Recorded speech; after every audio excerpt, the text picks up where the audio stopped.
ভাবছি মহারাজ, গোপালকে একদিন নেমন্তন্ন করে খাওয়াবো আর উপহারও দেব। কেন কেন কেন? গোপাল আবার কি এমন মহাকাজ করলো যে তুমি ওকে রাজবাড়িতে নেমন্তন্ন করে খাওয়াবে, উপহার দেবে? গোপালের মতো বুদ্ধিমান মানুষ শুধু কৃষ্ণনগরে কেন, ভূভারতে আছে বলে আমার জানা নেই। খুব তো গোপাল গোপাল করছো, কিন্তু আমার মনে হয় গোপালের বুদ্ধি থাকলেও খুব একটা বেশি নয়। তাহলে প্রমাণ করে দেখান। ঠিক আছে, ঠিক আছে, আমি প্রমাণ করে দেখাবো যে গোপালকে তুমি যতটা বুদ্ধিমান বলছো, গোপাল আসলে ততটা বুদ্ধিমান নয়। ওই বুদ্ধির পরীক্ষায় ওকে আমি হারাবোই হারাবো। চেষ্টা করে দেখতেই পারেন, তবে আবারও বলছি মহারাজ, বুদ্ধির পরীক্ষায় গোপালকে আপনি কোনো মতেই হারাতে পারবেন না। বাজি? হ্যাঁ বাজি, 100 বার। দেখো দিদা, দেখো না কিরকম মানুষের মতো খাচ্ছে। খেতে খেতে আবার কিরকম চোখ পিটপিট করছে। তবে বেশি কাছে যাসনি যেন, বলা তো যায় না কখন আবার আঁচড়ে কামড়ে দেবে। না না না, বেশি কাছে যাব না। এই হনুমান, কলা খাবি? জয় জগন্নাথ দেখতে যাবি?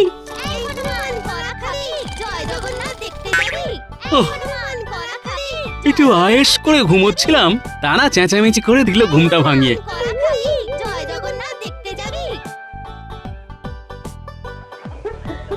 এই এই কোন হনুমানের দল এমন করে চেঁচাচ্ছে রে? সাত সকালে এসব কি হচ্ছে শুনি? দেখো দেখো দাদু, কত কত হনুমান এসেছে। আর আমরা এদের কলা খাওয়াচ্ছি। বুঝতে পেরেছি, কাল গাছ থেকে যে কাঁঠালি কলার কালিটা কেটে নামালাম সেটা দিয়েই বুঝি হনুমান সেবা হচ্ছে। হ্যাঁ গো হ্যাঁ, সকালবেলা এসে হাত পেতে খাবার চাইছিল। ঘরে তো আর কিছু ছিল না, তাই কলা দিয়েই। বুঝেছি, তাহলে আর কি করা যাবে?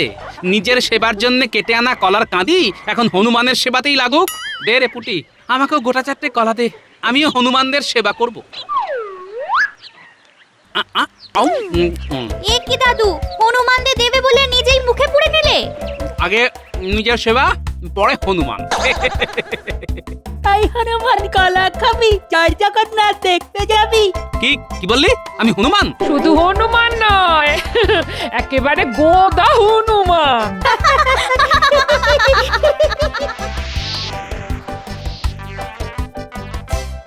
শোনো মন্ত্রী, যার জন্য তোমাকে গোপনে ডেকে পাঠিয়েছি, দেখো গোপালের বড্ড বুদ্ধির অহংকার।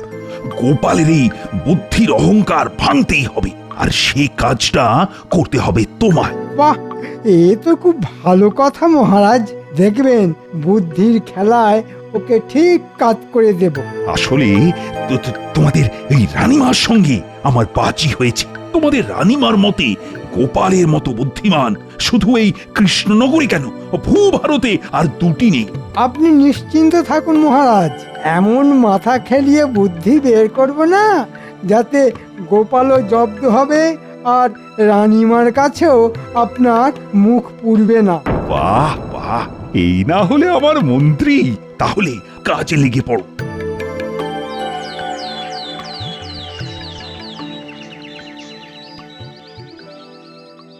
আচ্ছা মন্ত্রী, এই গোপালকে কি যেন বলবে বলেছিলে তুমি? হ্যাঁ হ্যাঁ হ্যাঁ হ্যাঁ হ্যাঁ, মনে পড়ে গেছে। আচ্ছা গোপাল, তোমার মাথায় টাক কেন? তাই তো হ্যাঁ, গোপালের মাথা ভর্তি চুলের বদলে টাক কেন? কি আপদ, এটা একটা কথা হলো নাকি? আমার মাথায় টাক পড়লো কেন সেটা আমি কি করে বলবো? আরে তোমার মাথা জোড়া টাক, আর তুমি বলবে না? আমি মনে হয় উত্তরটা জানি। হ্যাঁ, জানো জানো? বাহ বাবা বাবা, এই না হলে আমার মন্ত্রী। আমরা সকলেই জানি দাঁত থাকতে দাঁতের মর্যাদা আর চুল থাকতে চুলের যত্ন করতে হয়। মানে রোজ দাঁত মাজা, চুলে তেল মাখা, চুল আঁচড়ানো, এসব তো করতেই হয় আমাদের। কিন্তু গোপাল তো কিপ্টের এক শেষ, তাই এক ফোঁটা তেলও মাথায় দেয়নি কোনোদিন। সে কি গোপাল, খরচের ভয়ে তুমি মাথায় কোনোদিন তেল দাওনি? তাহলে আর চুলের দোষ কি? যত্নের অভাবে অকালে ঝরে তো পড়বেই। চুল নেই বলে আঁচড়ানোর বালাইও নেই, তাই চিরুনি কেনারও খরচ নেই। সে কি গোপাল, তোমার চিরুনিও নেই? মনে হচ্ছে দুজনে চুক্তি করে আমার পেছনে লাগা শুরু করেছে, কিন্তু আমার এখন রেগে গেলে চলবে না। সময় এলে সুদ শুদ্ধ ফিরিয়ে দেব। আচ্ছা গোপাল, তোমার পেটটা এত মোটা কেন? মনে হয় এটার উত্তরও আমার জানা।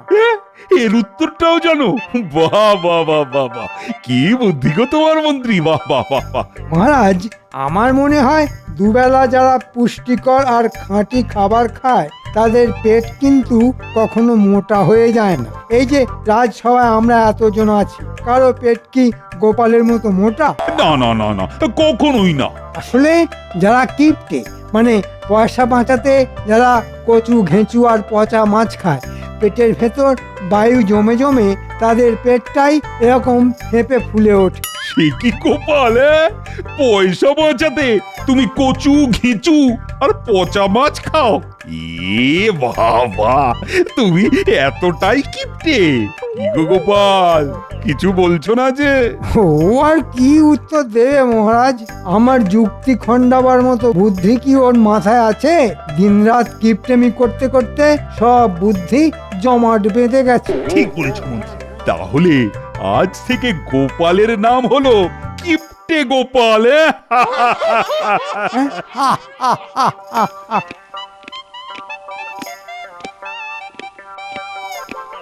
মহারাজ, মহারাজ, এক দল হনুমান এসে আপনার ওই ফলের বাগান একেবারে তছনছ করে দিচ্ছে। সে কি? চলো তো, চলো তো দেখি।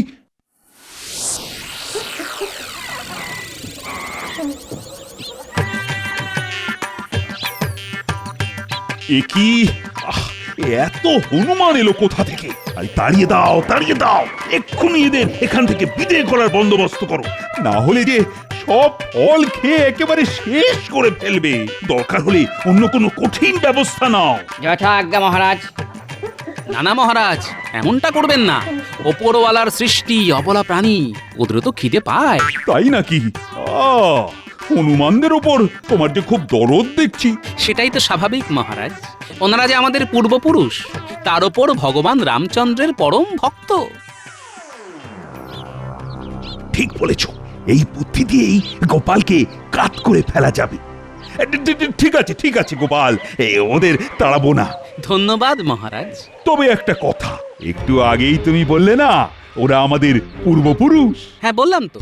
তা তুমি যদি তোমার পূর্বপুরুষের মতো গাছের ডালে দোল খেয়ে দেখাতে পারো, তাহলে আমার এই ফলের বাগান আমি এই সব হনুমানদের জন্য উৎসর্গ করে দেব। আর দোল খেয়ে দেখাতে না পারলে আমার বাগানের সমস্ত ক্ষতি কিন্তু তোমার কান মূলে আমি আদায় করে নেব। ঠিক আছে মহারাজ, তাই হবে। তবে আজ তো আমি ঠিক প্রস্তুত নই। কাল সকালে আসুন না আমার বাড়ির সামনের ওই আম গাছতলায়, সেখানেই না হয় দোল খেয়ে দেখিয়ে দেব। এই কথা রাখতে পারবে তো? না পারলে তো কানমলা আছেই। আজ তাহলে আমি আসি মহারাজ, একটু দোল খাওয়া অভ্যেস করে নিতে হবে তো। হ্যাঁ হ্যাঁ, যাও যাও, যত ইচ্ছে অভ্যেস করো। তোমরাও সকলে বাড়ি চলে যাও। কাল সকালে গোপালের বাড়ির আম গাছ তলায় দেখা হবে। কি গো মন্ত্রী, গোপাল তো এক কথায় গাছে দোল খেতে রাজি হয়ে গেল। যদি সত্যি দোল খেয়ে দেখিয়ে দেয়? রাখুন তো আপনি, ওই হোঁচকা শরীর নিয়ে যে ভালো করে হাঁটাচলা করতে পারে না, সে আবার খাবে দোল। শেষে দেখবেন দোল খেতে গিয়ে গাছ থেকে পড়ে এমন ঘোল খাবে না, হাত পা ভেঙে বিছানায় শুয়ে থাকতে হবে। কি মহারাজ, গোপালের বুদ্ধির পরীক্ষা নেওয়া হলো? হবে হবে, কাল সকালেই হবে। আর পরীক্ষা দিতে গিয়ে তোমার আদরের গোপাল গাছ থেকে পড়ে হাত পা ভেঙে একেবারে বিছানায় শুয়ে থাকবে। উমা, এ কি অলক্ষণে কথা! বুদ্ধির পরীক্ষা দিতে গিয়ে হাত পা ভেঙে পড়ে থাকবে কেন? বারে, হাত পা ভেঙে পড়ে থাকবে না? গোপাল সকলের সামনে বলেছে কাল গাছ থেকে দোল খেয়ে আমাদের সকলকে দেখিয়ে দেবে। তা ওই ভারী শরীর নিয়ে গাছ থেকে দোল খাওয়া তো দূরের কথা, গাছে উঠতেই তো পারবে না। আর বেশি কায়দা করতে গেলে গাছ থেকে পড়ে হাত পা তো ভাঙবে। কই আনন্দে থাকুন। আমি আবার বলছি, গোপালকে জব্দ করা অত সহজ নয়। ঠিক আছে, বুঝে নেব ওকে আমি। আমি তো সেটাই দেখতে চাই মহারাজ। প্রায় মেরে এনেছি।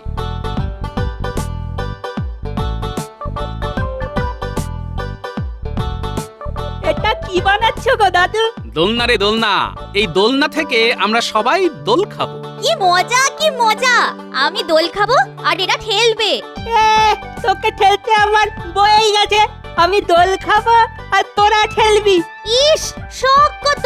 উনি কোন মহারাজ এলেন যে ওকে ঠেলতে হবে? আর তুই কোন দেশের মহারানী রে?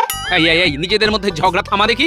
সর্বপ্রথম দোল খাবো আমি, আর ঠেলে দিবি তোরা। বাহ বাহ, কি মজা কি মজা! দাদু দোল খাবে, দাদু দোল খাবে।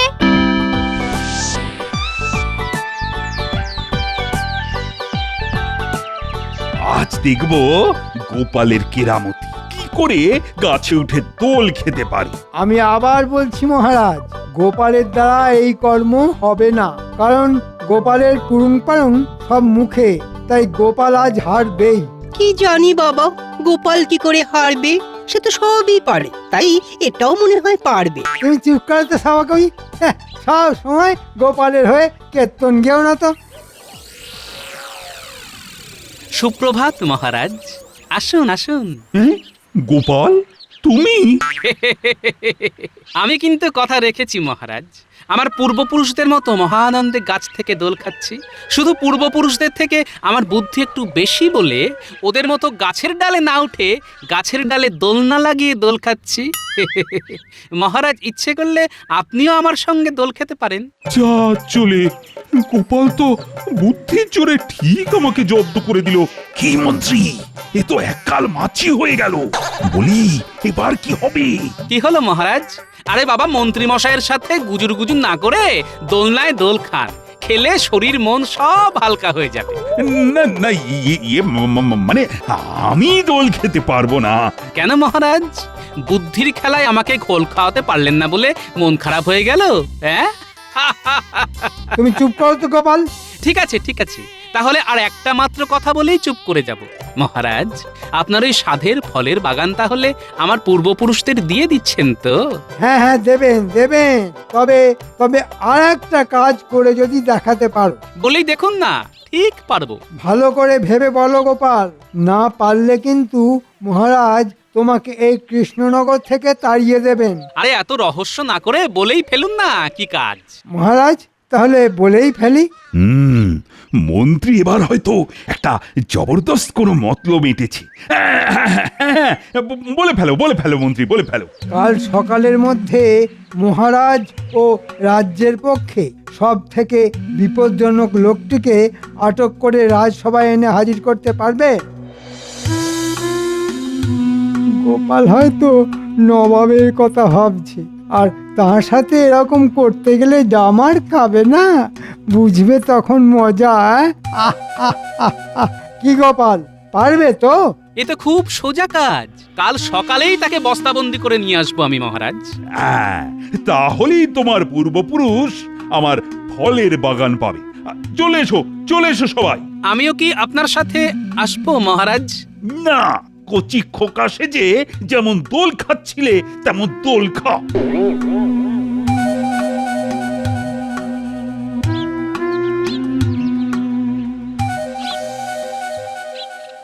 বুদ্ধির পরীক্ষায় হারাতে না পেরে মহারাজের মাথাটা বড্ড গরম হয়ে গেছে দেখছি।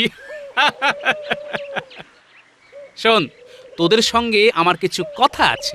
বলো।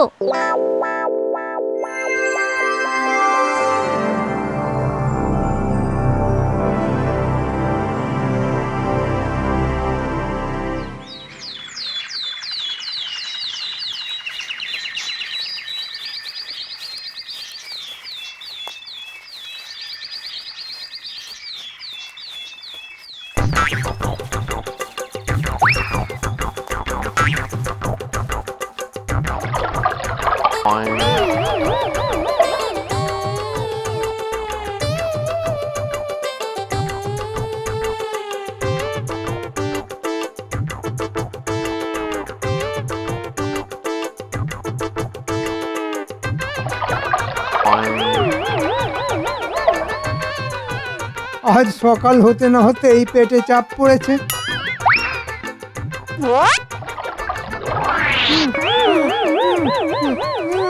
এবার বস্তাবন্দি মন্ত্রী মশাইকে টেনে নিয়ে যেতে হবে। এই ও মারু, এই অর্থরা হেইয়ো এই ও মারো এই ও। অর্থরা হেইয়ো আজ গোপাল সেই বিপজ্জনক লোকটিকে রাজসভায় এনে হাজির করবে। গোপাল যদি সেই বিপজ্জনক লোকটিকে ধরে আনতে পারে তাহলে আমাদের সকলের হাড় জুড়োয়। কিন্তু কিন্তু গোপালের এখনো দেখা নেই কেন? শুধু গোপাল কেন, মন্ত্রীরও তো দেখা নেই।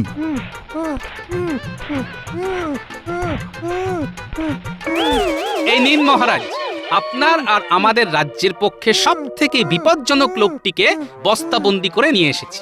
রক্ষী, আদেশ করুন মহারাজ। বস্তার মুখ খুলে ভেতরের লোকটাকে বাইরে বের করো।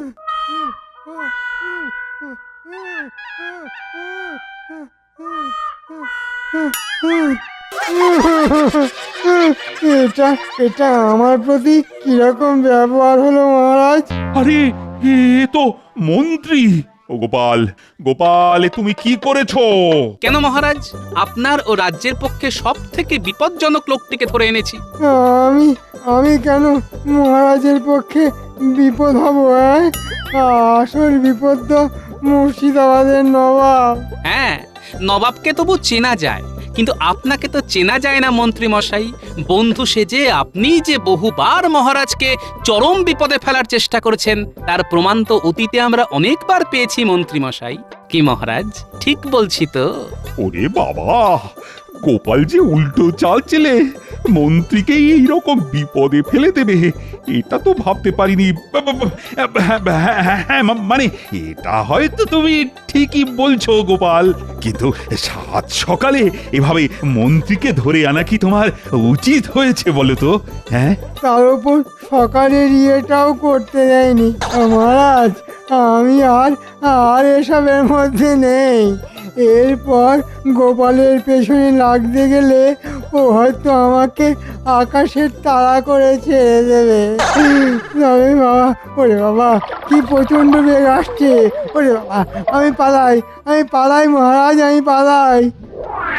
ওহ, গোপালকে এবারও বুদ্ধির খেলায় হারাতে পারা গেল না। তবে আমিও ছাড়বার পাত্র নই। মন্ত্রী মন্ত্রী কি যেন বলে গেল না, আকাশের তারা। হ্যাঁ, ওই ওই ওই তারা দিয়েই আমি গোপালকে জব্দ করে ছাড়বো। কি মহারাজ, এবার আপনার ওই ফলের বাগানটা আমার পূর্বপুরুষদের উদ্দেশ্যে নিবেদন করবেন তো? করবো তো বটেই। তবে আর একটা কাজ যদি করে দেখাতে পারো। আবার কাজ? একটা ফলের বাগানের বিনিময়ে এতগুলো কাজ করিয়ে নেওয়া কি ঠিক হচ্ছে মহারাজ? ঠিক কি বেঠিক সেটা আমি বুঝবো। তাহলে বলে ফেলুন কি কাজ। বুঝলে, আমার অনেক দিনের ইচ্ছে আকাশে কতগুলি তারা আছে তা জানা। বাবা, একেবারে আকাশের তারা গোনার কাজ? হ্যাঁ, তোমার তো অনেক বুদ্ধি। তাই যদি আকাশের সমস্ত তারা গুনে আমাকে বলে দাও তাহলে আমার ইচ্ছেও পূরণ হবে, আর আমিও হনুমানদের জন্য ফলের বাগানও দিয়ে দেব। ঠিক আছে মহারাজ, আমি রাজি। তা কখন গুনতে হবে আকাশের তারা? আজ রাতেই। হ্যাঁ, তুমি রাত জেগে সব ঠিকঠাক গুনছো কিনা তার জন্য সেনাপতি তোমাকে পাহারাও দেবে। আমাকে আবার এর মধ্যে টানছেন কেন মহারাজ? কোনো টানাটানি নয়, এটা আমার আদেশ। যাও যাও গোপাল, কাল সকালে এসে আমায় বলতে হবে আকাশের তারার সংখ্যা কত।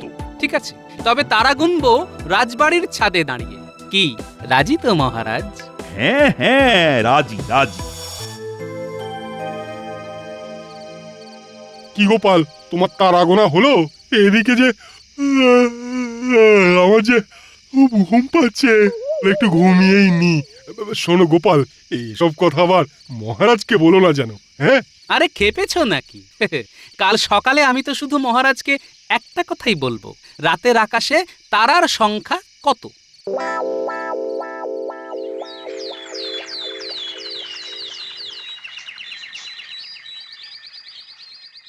এবার গোপালকে যে ফাঁদে ফেলেছি না, দেখবে ও ঠিক হারবে, আর তার সাথে তুমিও বাজিতে হারবে।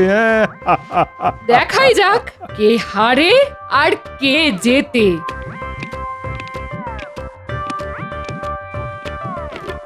ভেতরে আসবো মহারাজ? হ্যাঁ, এসো। তা রাত জেগে আকাশের সব তারা গুনেছো তো? হ্যাঁ মহারাজ, সব তারা গুনে ফেলেছি। বাহ বাহ বাহ, খুব ভালো। এবার তাহলে চটপট বলে ফেলো দেখি, আকাশে তারার সংখ্যা কত? আগে মহারাজ 13,33,313। আপনাকে এই হিসেবটা একটু যাচাই করে নিতে হবে মহারাজ। হিসেবে গোলমাল হলে যা শাস্তি দেবেন মাথা পেতে নেব মহারাজ। তা যাচাইটা করব কি করে? এই তো মহারাজ, সবকিছু আমি সঙ্গে করেই এনেছি। আরে এসব দিয়ে আমি কি করব? কেন মহারাজ, কাঁচি দিয়ে মাথার সব চুল কেটে এই কাগজে রেখে তারপর একটা একটা করে গুনতে বসবেন, দেখবেন ঠিক মিলে যাবে। আর না মিললে শাস্তি তো আছেই। ও হ্যাঁ, শেষ রাতে বেশ কিছু বাচ্চা তারাও চোখে পড়েছে আমার। মোট 4014। আপনার গোঁফ কেটে সেই সংখ্যাটা মিলিয়ে নেবেন কিন্তু। এ কি করে সম্ভব?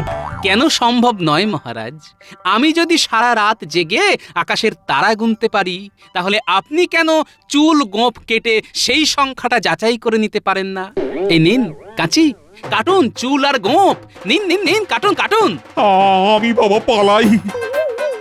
পালাতে তো দেব না মহারাজ, চুল গোঁফ তো আপনাকে কাটতেই হবে। কি হলো, কি হলো মহারাজ? কাটুন কাটুন। আমায় আমায় রেহাই দাও রানী। আমি স্বীকার করছি, গোপালের মতো বুদ্ধিমান লোক শুধু এই কৃষ্ণনগরে কেন, ও ভারতে আছে বলেও আমার জানা নেই। কিন্তু এই বুদ্ধিমান লোকটা যে বড়ই সঙ্গতিহীন মহারাজ। মানে বেতন যে বড় কম। ঠিক আছে ঠিক আছে, এই মাস থেকে তোমার বেতন আমি দ্বিগুণ করে দিলাম, আর সেই সাথে হনুমানদের জন্য আমার সাধের ফলের বাগানও।